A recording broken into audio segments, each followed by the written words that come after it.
দেওয়ার জন্য তারা প্রস্তুতি নিচ্ছে, নিজেদের সংগঠনকে শক্তিশালী করার জন্য প্রস্তুতি নিচ্ছে। আমরা মনে করি আমরা যদি আমাদের সংগঠনকে শক্তিশালী করতে পারি, ডিসেম্বরের মধ্যে যদি প্রত্যেকটা ওয়ার্ডে আমাদের আহ্বায়ক কমিটি থাকে, তাহলে আমরা 300 আসনে আমাদের শক্তিশালী আমাদের প্রার্থী দিতে পারবো। আর অ্যালায়েন্সের বিষয়টা তো আলাদা বিষয়।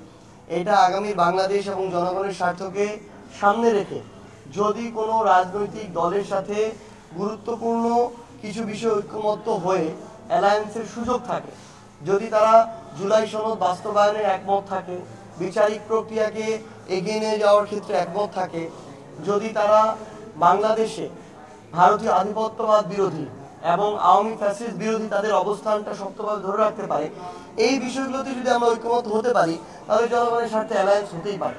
তবে এই বিষয়গুলো নিয়ে আলোচনা চলমান, এখন পর্যন্ত কোনো সিদ্ধান্ত হয়নি। না ভাই, অ্যালায়েন্স আর জোটের জায়গাটা কিন্তু একটু ভিন্ন। জোট যখন হয় একটা দলের নামে নির্বাচনটা হয় এবং একটা মার্কায় হয়, অন্যান্য যারা রাজনৈতিক দল তারাও তাদের জায়গা থেকে ওই রাজনৈতিক দলের ব্যানারে এবং ওই মার্কায় ইলেকশনটা করে।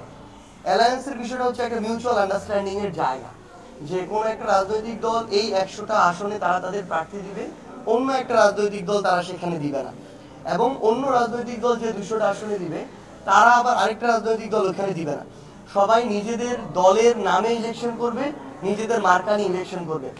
এনসিপি যদি আগামীতে কোনো রাজনৈতিক দলের সাথে তাদের ঐক্যমত্য হয়, সেটা অ্যালায়েন্স ভিত্তিক হবে এবং আমরা জাতীয় নাগরিক পার্টি এনসিপি নামেই নির্বাচন করব, শাপলা প্রতীক নিয়ে আমরা নির্বাচন করব।